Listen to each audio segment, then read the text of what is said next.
arrival and underestimation. The galaxy had long believed it understood all threats.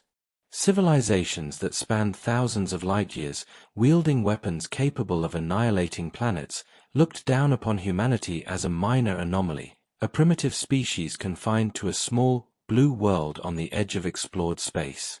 Yet, as the human fleet emerged from the rift above Zirion 5, the hub of the Galactic Council, the Assembly could sense something different. The council chambers were vast, a cathedral of polished alloys and glowing crystal panels, filled with delegates from 100 civilizations. Tentacled beings from Clytha, crystalline entities from Varelia, and towering insectoid warlords from Genus 6 whispered among themselves as humans entered. Their ships were small, unremarkable, metallic hulls with engines that hummed rather than roared. Their weapons glinted faintly but bore no resemblance to the planet-cracking artillery the galaxy had come to expect. "Hardly a threat," muttered Ambassador Awylk of Varelia, his crystalline frame trembling in what could only be amusement. "Barely a fleet at all. This is a joke." Humans walked among them with calm confidence. Admiral Sarah Kane, her uniform simple but precise, scanned the chamber. Beside her, Captain Eli Wren adjusted his gauntlet interface, and Dr. Lena Voss observed the delegates with a psychologist's scrutiny. Their expressions were serene, almost deceptively so. It was a mask, but one worn by a species whose masks concealed deeper layers than any alien could fathom.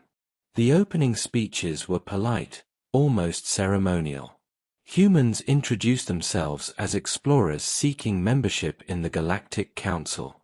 Their words were measured, diplomatic, unassuming. The aliens, with centuries of interstellar dominance behind them, laughed quietly at the notion that such primitive beings could claim relevance. But the humans were listening, not speaking. They noted the subtle tics of alien leaders, the cultural cues embedded in every gesture, every pause, every carefully chosen phrase. They catalogued weaknesses in social hierarchies, gaps in military protocols, and the predictability of alien logic. By the second day, the first incident occurred. An alien reconnaissance vessel, dispatched to escort the humans, never returned. The council murmured anxiously, demanding explanations. Humans shrugged politely, offering a plausible account of the ship being lost to a spatial anomaly. Yet, the truth was far more unsettling. Humans had observed the patrol patterns, exploited rigid alien protocols, and lured the vessel into a trap without firing a single shot. The ship was disabled through psychological manipulation, signals and communications carefully crafted to provoke the alien crew into fatal errors. Whispers spread through the council like wildfire.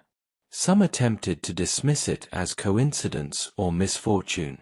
Others felt a ripple of unease, an acknowledgement that perhaps they had underestimated this species.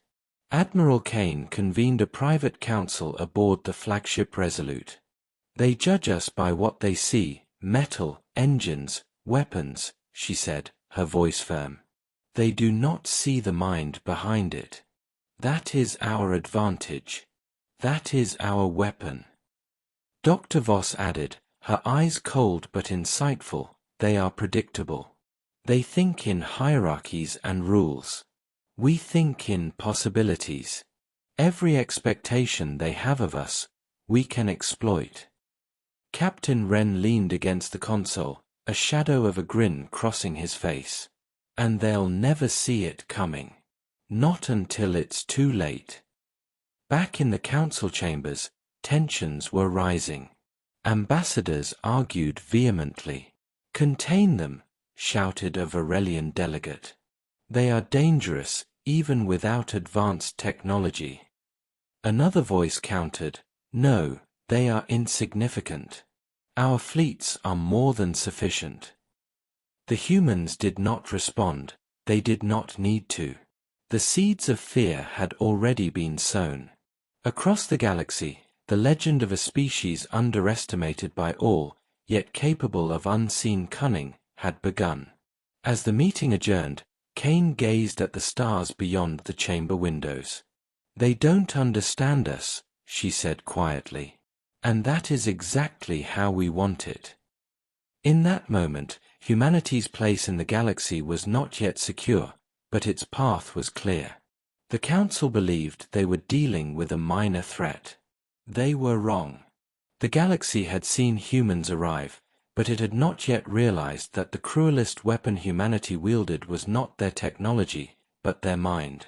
And the humans had just begun. The weapon of the mind. The Orvax sector was a glittering jewel of star systems, rich in rare minerals and strategic jump points. For centuries, it had been the prize of countless alien coalitions, each vying for dominance. When humans established their first colony there, the galaxy saw only a small cluster of modest starships, fragile, underpowered, and laughably inadequate for defense. Yet, from this apparent weakness, the seeds of chaos would bloom. The first sign of trouble came with the arrival of the Clethari Armada, a fleet of gleaming warships designed to crush any resistance. Alien intelligence suggested an easy victory. Humans lacked advanced plasma cannons, quantum shields, or planet-cracking weapons. Victory, the Clethari assumed, was inevitable. They were wrong. On the bridge of the human flagship Resolute, Admiral Sarah Kane studied the incoming fleet through a kaleidoscope of sensor readings. "They believe this will be a quick engagement," she said, her voice steady, calm as ice. "That arrogance will be their undoing." Captain Eli Wren traced the Clethari formation with a gloved finger. "Their fleet is heavily concentrated on their left flank. Standard tactics, rigid, predictable. Their commanders rely on hierarchy, obedience, and fear of punishment." Dr. Lena Voss added, "Their strategy is based on anticipation and logic. They cannot account for unpredictability, for human improvisation. That is our advantage." Human ships did not engage immediately. Instead, they executed a pattern of deliberate weakness. Communication channels were left unencrypted, shields appeared partially deactivated, and sensor arrays gave false readings. To the Clethari, it seemed humans were panicked, cornered, and ready to surrender. Then the trap was sprung. Through a combination of misinformation and timing, humans triggered a series of chain reactions within the alien fleet. Misleading signals caused subcommanders to mistrust one another. Orders were delayed, then contradicted. Ships collided. Missiles were fired at empty sectors. Panic spread, not through fear of human firepower, but through the chaos that humans orchestrated with surgical precision. In the heart of the battlefield, a small human squadron maneuvered behind enemy lines. They did not fire. Instead, they broadcasted messages crafted to exploit Clethari pride and fear. "Your commanders doubt you," the messages whispered in every possible channel. "You are expendable. They would sacrifice you without thought." The effect was immediate. Alien ships hesitated, turned on one another, and fell into disarray. Human forces, though outnumbered, slipped between them with uncanny coordination. A single frigate disabled an entire cruiser by predicting its evasive maneuvers and exploiting structural weak points, without firing a weapon more advanced than a boarding tether. By the time the Clethari realized what was happening, the battle was over. The majority of their fleet had been neutralized, not by lasers or bombs, but by confusion, fear, and manipulation. Alien commanders were captured alive, bewildered and humiliated. Their tactics, drilled into them over generations, had been turned against them by a species they could not predict. As the human fleet regrouped, Dr. Voss spoke to Kane and Wren. "Notice the pattern. We didn't win because of firepower. We won because of thought, insight, and understanding. They cannot anticipate our decisions because we are not bound by the rigid rules they live by." Kane nodded. "Our weapons are their fear, their uncertainty. Their arrogance becomes their vulnerability." In the aftermath, the Orvax sector remained under human control. Colonies prospered, and news of the victory spread across the galaxy. Scientists, politicians, and generals who had dismissed humanity were forced to reconsider. A species could be weak on the surface yet utterly lethal when wielding intelligence as a weapon. Across the council chambers, whispers grew. They manipulate. They predict. They think in ways we cannot, said one Varelian diplomat. We may have underestimated them. And humans did not protest. They did not need to. The galaxy was already beginning to fear what could not be measured by firepower alone. Admiral Kane, standing on the observation deck of Resolute, gazed at the distant stars. Let them learn, she murmured. They believe victory comes from weapons. They do not see that our mind is sharper than any plasma cannon, deadlier than any warship. That is humanity's true weapon. In the quiet hum of the engines and the blinking lights of the bridge, the human crew prepared for the next challenge. The galaxy's most technologically advanced fleets had already underestimated them. Now, every plan, every strategy, every expectation that the alien civilizations held was a potential trap waiting to be exploited. And humanity was only beginning to sharpen its edge. Ruthlessness and moral flexibility. The council halls of Zythera were silent, save for the low hum of energy shields and the distant hum of ships docking in orbit. Humanity had arrived not with a fleet of warships, but with envoys, diplomats, and their signature calm confidence. Across the table, representatives of the Janari coalition, a formidable confederation of insectoid species, sat tense, aware that humans had become a force no one could ignore. The negotiations were supposed to be routine, a discussion of trade routes, resource allocations, and mutual defense agreements. But humans already knew the Janari had conspired to eliminate them, covertly planning to sabotage human colonies across multiple systems. What the Janari did not anticipate was that humans had studied not only their tactics, but their culture, hierarchy, and psychology. Admiral Sarah Kane spoke first, her voice even, betraying no emotion. We are aware of recent discrepancies in your coalition operations. Perhaps these were misunderstandings. The Janari delegate's mandibles clicked nervously. Misunderstandings. Preposterous. You are attempting to accuse us without evidence. Dr. Lena Voss, seated beside Kane, allowed a small, calculating smile. Evidence is unnecessary. Actions speak for themselves. We merely interpret the consequences of those actions. Her gaze pierced the delegates, analyzing their instincts, their fears, and the subtle cracks in their unity. The humans had a plan. Rather than responding to the conspiracy with force, they exploited the Janari's rigid social and moral codes.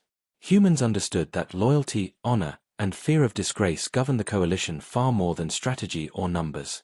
By planting carefully timed rumors, altering communications, and leaking falsified intelligence, humans made the Janari suspect one another of betrayal. Commanders questioned their subordinates. Subordinates questioned their leaders. The coalition's internal structure began to crumble, not from human weapons, but from human insight into alien psychology. Captain Eli Wren oversaw the execution of the plan. Every misstep we anticipate, every reaction we predict, he said. By the time they realize, they'll have destroyed themselves from within. And they did. Fleet deployments were misaligned. Orders were misinterpreted. Systems that had never been in conflict erupted into chaos as Janari units turned on each other, driven by paranoia and the fear of disgrace. Entire fleets grounded themselves, hesitant to engage lest they betray their own honor codes. From the humans' perspective, the operation was clinical. They did not celebrate destruction for the sake of cruelty, they were precise, efficient, and controlled. Each move exploited the alien psychology, but humans never lost sight of their ultimate goal, survival and dominance. In this, humans were ruthless, yes, but not senselessly so. Their cruelty was strategic. In one dramatic encounter, a Janari admiral confronted a human envoy, enraged. You manipulate us. You force us to betray our own people. Kane's eyes were calm. We do not manipulate your people. We merely illuminate the choices you have already made. Every action you take is your own. Voss leaned forward. You are horrified by our methods because you cannot comprehend the flexibility of our morality. We do what is necessary to survive. That is the nature of humanity. By the end of the negotiation, the Janari coalition was fractured, their internal mistrust so profound that they signed treaties favorable to humans without realizing they had been coerced, not through weapons, but through insight and psychological leverage. Alien leaders fled to secure systems, whispering warnings to one another, aware that humans had transcended traditional forms of power. The human delegation departed Zythera, leaving chaos in their wake, yet not a single human life had been lost. Their strategy had been a weapon sharper than any blaster, a weapon that did not fire, yet cut deeper than plasma or missiles ever could. Back aboard the Resolute, Kane reflected on the outcome. They cannot understand us. That is why we win. They see only morality, only rules, only consequences. We see possibilities, consequences, and leverage. Ren smiled faintly. It's not that we're cruel. It's that we are willing to do what others cannot. That is what terrifies them. Dr. Voss nodded. Our greatest weapon is the human mind, our ability to adapt, to calculate, to act where others hesitate. They may have fleets. They may have weapons. But they do not have the capacity to think as we do. And across the galaxy, stories of human ruthlessness spread. Tales of colonies saved not by firepower, but by cunning, of fleets neutralized without a single shot, of empires undermined by insight rather than conquest. Fear replaced laughter. Caution replaced arrogance. Humans had shown that cruelty, tempered by intelligence and purpose, was not just a tool, it was a force beyond comprehension for any alien civilization.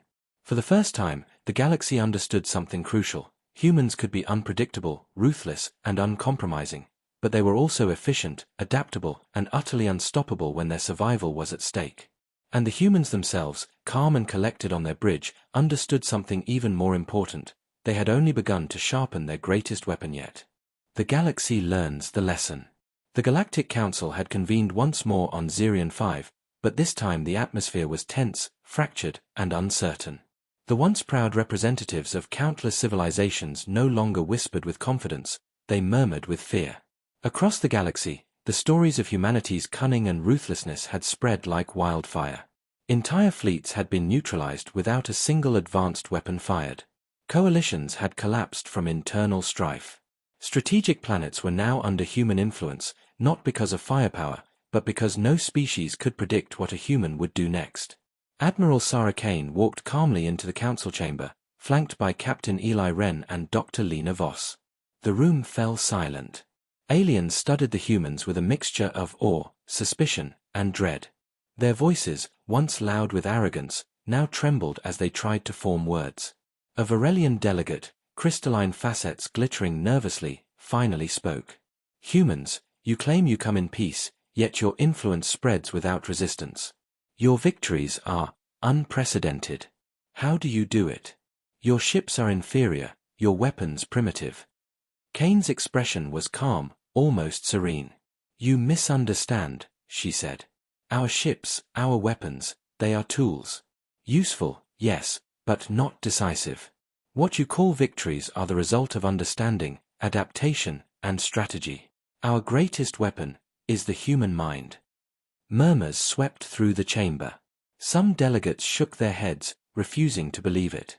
Others paled, recalling the collapse of their own fleets and the destabilization of their alliances.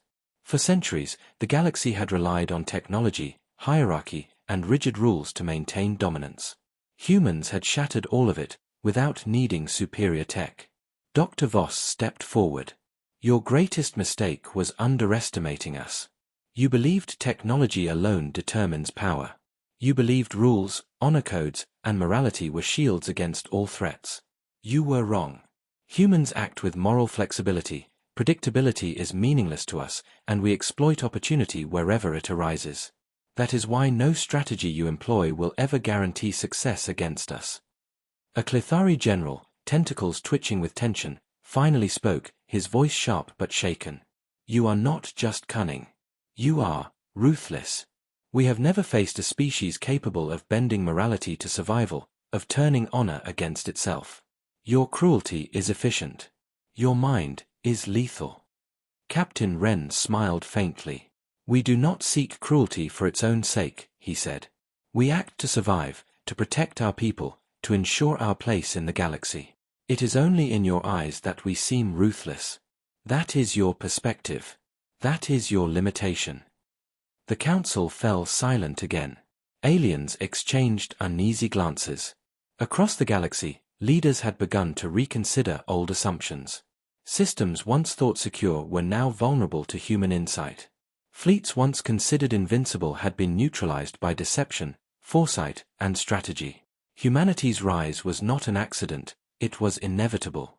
Kane gazed out at the observation panels showing the distant stars.